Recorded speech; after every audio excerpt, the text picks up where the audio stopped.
fixe les objectifs, le cap, comme on dit.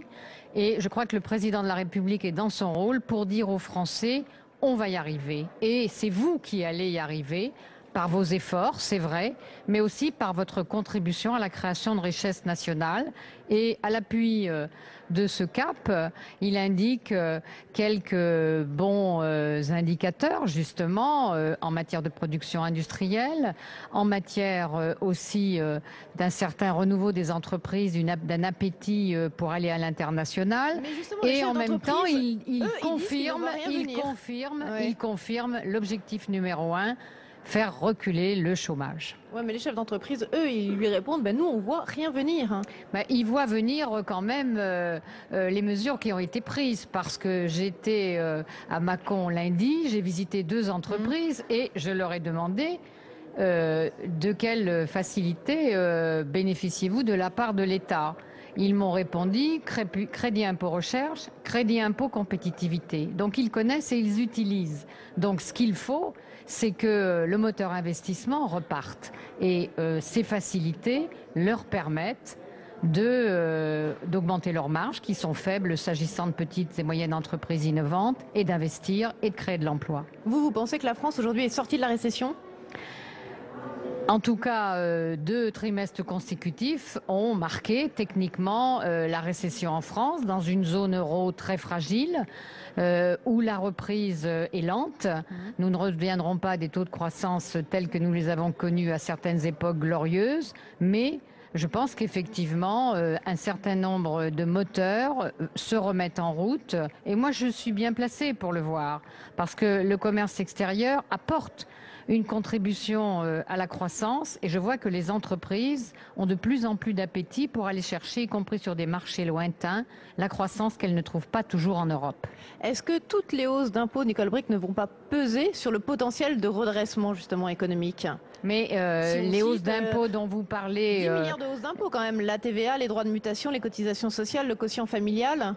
D'abord, les droits de mutation, c'est une possibilité qui est offerte aux conseils généraux, dont les finances sont quand même très en difficulté. Donc, nous le savons, elles assument une grande partie des dépenses sociales de notre pays. C'est normal qu'on les laisse respirer. C'est ce qu'elles voulaient. Donc ils vont utiliser cette possibilité. Et je pense que vous interrogez les présidents de conseils généraux, quelle que soit leur couleur ici au Sénat, ils ne diront pas qu'ils sont hostiles à cette mesure. Après, ils prennent leurs responsabilités.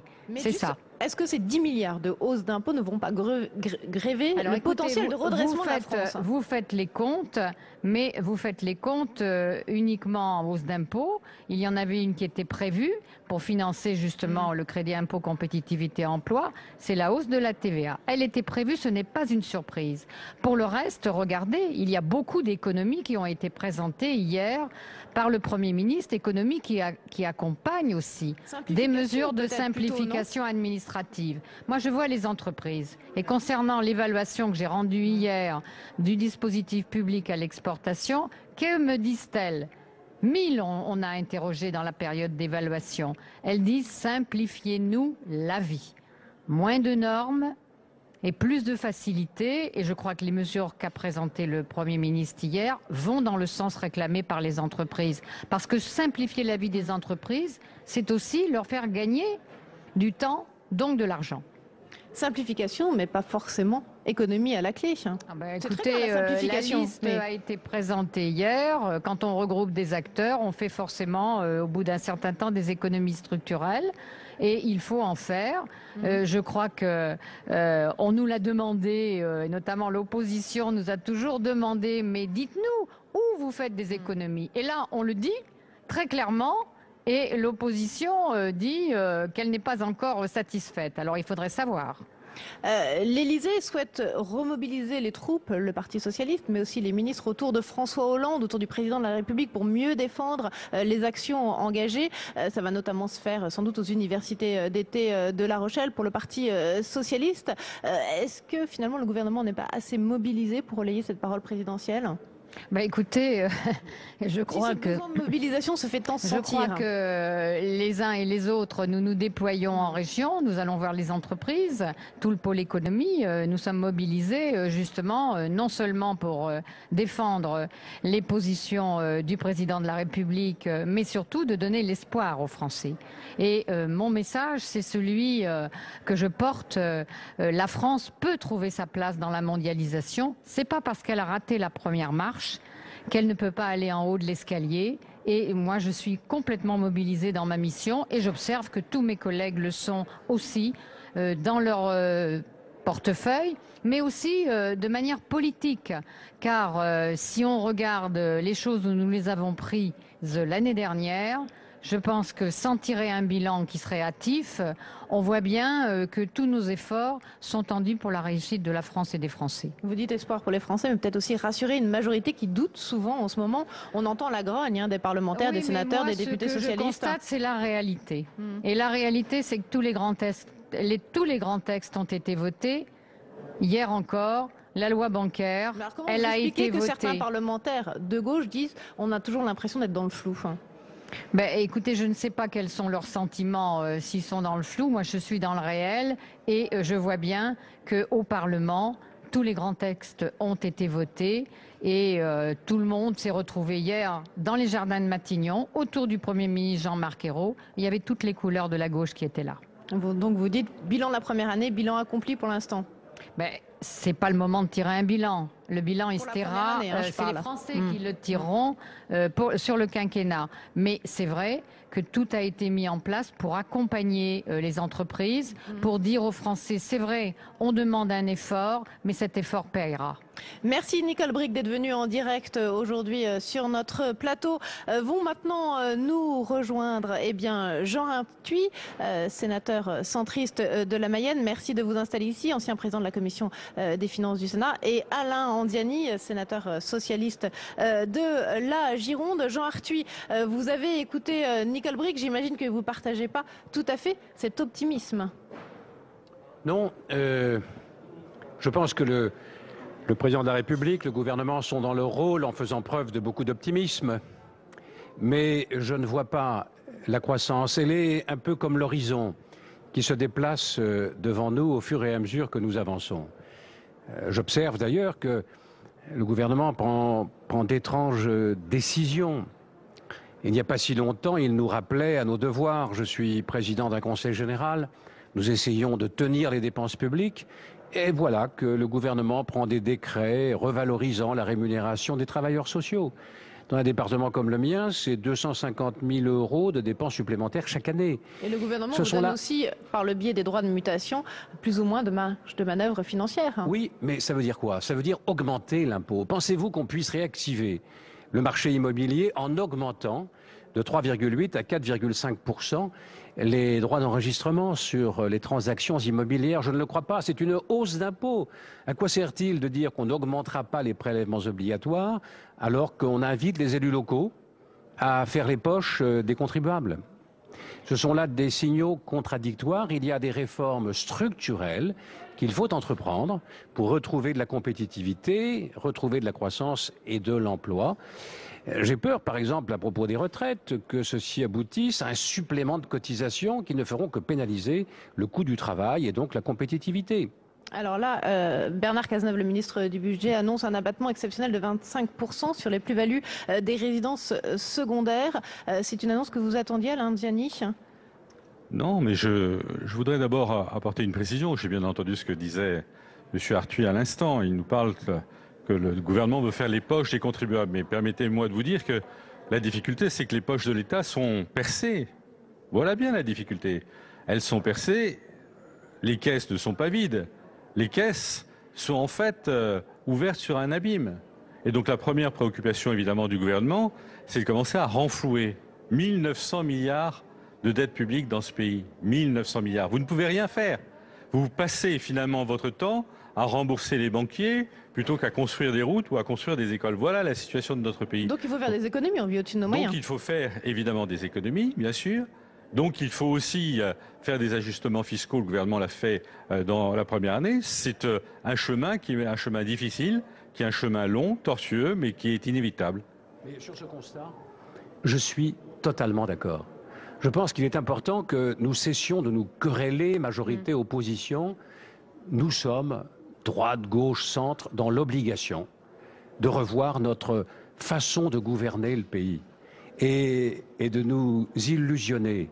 Il y a nécessité de réduire la dépense publique, il y a nécessité de retrouver de la compétitivité aussi.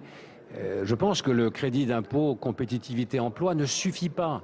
Il est un double signal que je trouve positif, puisque pour une fois la gauche nous dit oui, il y a un problème d'excès de cotisation sociale qui pénalise le coût du travail et donc l'emploi. Oui, on peut imaginer, si on baisse les charges sociales, d'augmenter la TVA. C'est nouveau et c'est positif, mais il faut aller jusqu'au bout et ne pas rester en chemin. Mais vous allez peut-être aller jusqu'au bout, Alain Ziani. Que répondez-vous à Jean Arthuis? Je pense que en tout cas, le gouvernement et les parlementaires. Le président de la République a nettement indiqué le sentier. Je parle de sentier, même plus de chemin. Je crois qu'il faut que les Français... optimiste, le président de la République, le 14 juillet dernier. Vous partagez aussi cet optimisme? Qu'est-ce qu'il nous dit? Il nous dit nous sommes dans une situation très difficile. Il est courageux de le dire, parce que c'est la vérité. Je pense que M. Arthuis partage cette vérité. Et la vérité, elle est toujours bonne à dire. Et puis il nous dit une autre vérité. Eh bien, le redressement, c'est pas une affaire de jours, c'est pas une affaire de semaines, c'est pas une affaire de mois, c'est une affaire d'années. Mais prenons les bonnes mesures. Il n'a pas non plus annoncé des sangs et des larmes. Il n'a pas annoncé des sangs et des larmes et il a raison de ne pas le faire. Pourquoi? Il ne faut pas désespérer ce pays. Et il a eu raison aussi de dire qu'il ne faut pas que ce pays se dénigre. Mais du coup, vous ne pensez pas que les situations trouvent ce discours moyennement crédible, ce qui expliquerait sa faible popularité dans les sondages d'opinion? Sa popularité aujourd'hui, c'est le prix, au contraire, de la situation. Comment voulez-vous être populaire dans une situation où vous dites aux Français il faut faire des économies, il faut parfois augmenter un certain nombre d'impositions, tout ça va mettre du temps, le chômage va reculer, mais il ne reculera pas tout de suite, il reculera à terme. Vous ne pouvez pas être populaire. Mais le but d'un président de la République, c'est pas d'être populaire aujourd'hui, c'est de faire réussir son pays. Mais ce qui fait d'inquiétude chez les Français, c'est que les Français, je crois, attendent des réformes. Ils ont conscience que ces demi-mesures, ces approximations, ces incantations ne suffiront pas et qu'on ne va pas jusqu'au bout. Pour redonner la confiance, il faut dire qu'on va changer. On ne peut pas rester avec des 35 heures, par exemple, notamment dans la sphère publique. Il faut le dire. Mais ça, la droite aurait pu les supprimer. Hein, mais je ne suis pas là pour défendre ce qu'on n'a pas bien fait auparavant. Nous sommes tous dans une obligation de réussite. Et nous ne devons pas sous-estimer l'ampleur des réformes que nous avons à accomplir. Il faut à la fois beaucoup de lucidité, mais la lucidité ne suffit pas s'il n'y a pas du courage. Et le courage doit nous aider à transcender nos clivages politiques et quelquefois politiciens. Et le Sénat devrait être le lieu où précisément on est capable de sortir de ces clivages traditionnels. En ce moment, c'est un peu le flou au Sénat sur les textes qui sont votés ou non votés. Il y a une marge de progression, oui, en effet. Il y a une marge de progression, si vous le dites, Jean Arthuis. En tout cas, pour revenir aux textes qui sont examinés cette semaine et notamment aujourd'hui, le projet de loi autour de la lutte contre la fraude fiscale, Alain Anziani, le Sénat n'a pas voté hier l'amendement pour faire sauter le verrou de Bercy, c'est-à-dire le maintien du monopole de l'administration fiscale dans la lutte fiscale. Ça, c'est quelque chose que vous regrettez ? Oui. C'était votre amendement, vous étiez pour? C'était mon amendement qui a été adopté par la Commission des lois. Et donc hier, nous sommes venus sur le texte qui modifiait le verrou fiscal, qui assouplissait le monopole de Bercy en la matière. Et c'est hier un amendement présenté par les uns et les autres qui a supprimé cet assouplissement. Oui, personnellement, je le regrette. Pourquoi? Parce que je pense que le verrou fiscal est une chose qui permet certainement à nos agents de l'administration fiscale d'être efficaces, je ne le nie pas. Mais vous pensez qu'il y a un filtrage de la part de l'administration fiscale? Il y a au moins deux défauts. Le premier défaut, qu'on le veuille ou qu'on ne le veuille pas, le ministre du Budget ne le veut pas, mais c'est la réalité. Il y a une sorte d'opacité. Pourquoi tel dossier, qui parfois peuvent être des dossiers importants, qui confinent au grand banditisme, vont donner lieu à une poursuite pénale et l'autre non. Vous savez ce que dit la Cour des comptes. Il y a plus de poursuites contre le maçon portugais, contre les holdings internationales. Et puis l'autre, évidemment, l'autre défaut du système, c'est donc l'inégalité devant la loi. Donc là, c'est même plus l'opacité, c'est-à-dire qu'il y a un véritable filtre tri, en tout cas, de la part de l'administration fiscale. Ouais. Jean Arthuis qui a été en poste à Bercy. Qu'est-ce que vous en pensez? Je pense qu'en matière fiscale, il y a une exigence d'expertise. Ça n'est pas si simple, c'est pas blanc et noir. Il y a de nombreuses situations qui sont des situations de fait et qui obligent rapidement à prendre position. Je crois que la procédure autour de la commission des infractions fiscales reste la procédure la plus pertinente. Naturellement, les magistrats pourraient se saisir de ces problèmes et de ces contournements de la loi, de ces infractions, de ces délits. Ils en ont les compétences, Mais non? lorsqu'on sait, très franchement, en matière financière, il y a une expertise, une technicité. De l'administration fiscale que n'ont pas les magistrats, vous pensez? Le débat n'est pas celui-là. C'est ce que je crois. Le débat aujourd'hui, c'est que vous avez une procédure fiscale qui existe et qui va demeurer et qui est très bonne et qu'il faut soutenir. Mais à l'inverse, vous avez aussi une procédure pénale et dans cette procédure pénale, quand même le paradoxe, c'est que la justice est subordonnée à l'administration. Voilà ce qui ne va pas. N'affaiblissons pas Bercy, redonnons des pouvoirs à la justice. Mais je ne suis pas sûr. Lorsque je vois la situation des juridictions, la difficulté qu'ont les magistrats à traiter de pouvoir suivre ces affaires. promptement. Oui. Et oui, je ne crois pas que dans la situation actuelle de nos finances publiques, le ministère de la Justice soit en situation de mettre à la disposition du parquet les moyens humains et matériels suffisants pour faire face à une telle exigence en matière de fraude, en matière d'évitement de l'impôt, d'optimisation. Je crois qu'il faut que les uns et les autres, nous prenions conscience que le fractionnement à l'intérieur du territoire européen est un facteur de fraude facile. Il y a un dumping entre les États de l'Union européenne. Et par ailleurs, le niveau élevé de nos prélèvements obligatoires est un encouragement à la fraude. La complexité, l'instabilité de nos textes. Tout à l'heure, vous évoquiez un système d'aménagement des plus-values, alors que le gouvernement, il y a 6 mois, avait proposé quelque chose de différent. Cette instabilité, les niches fiscales, les dérogations, les exonérations, les crédits d'impôt, tout cela est un facteur d'encouragement. C'est le fait de tous les gouvernements, on peut dire, ces dernières années, Jean Arthuis. Mais je ne dis pas le contraire. Ouais. Je ne dis pas le contraire. Ouais. On va laisser Alain Anziani répondre parce qu'il doit retourner après en séance, exactement. Non, mais si nous voulons parler de la lutte contre la fraude fiscale, je crois que c'est un très bon texte. Parce que c'est un texte qui donne davantage de moyens, qui alourdit les sanctions, qui permet de recouvrer les sommes. Donc c'est un très bon texte. C'est un texte qui va permettre de lutter, j'ai employé l'expression, contre cette pieuvre, mais qui est mondialisée et qui a des techniques très sophistiquées.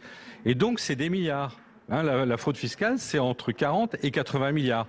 1000 milliards à l'échelle de l'Union européenne. Donc, c'est une nécessité. Je pense qu'on aurait pu aussi prendre d'autres voies. Elles n'ont pas été choisies hier, mais allons en tout cas dans le sens de ce texte. Merci Alain Anziani. Je vous laisse rejoindre l'hémicycle pour donc la poursuite de la discussion autour de ce projet de loi. Merci à vous aussi Jean Arthuis d'être venu aujourd'hui en direct. Si vous me permettez. Juste un mot pour terminer, il nous reste moins d'une minute. Quand on parle de la fraude fiscale ou de l'optimisation fiscale, on dit 40, 60, 80 milliards. Alors, naturellement, il n'y aurait plus de déficit fiscal. Mais ça veut dire que le taux des prélèvements obligatoires serait supérieur à 50% du produit intérieur brut. Je crois que tout cela est assez déraisonnable. Donc, légiférons autrement pour éviter la fraude avec des textes simples, lisibles, compréhensibles et prévisibles. Merci Jean Arthuis d'être venu sur notre plateau cet après-midi pour répondre à nos questions en direct. Voilà, c'est la fin de cette émission. Merci à tous de nous avoir suivis et très bonne fin de journée sur l'antenne de Public Sénat.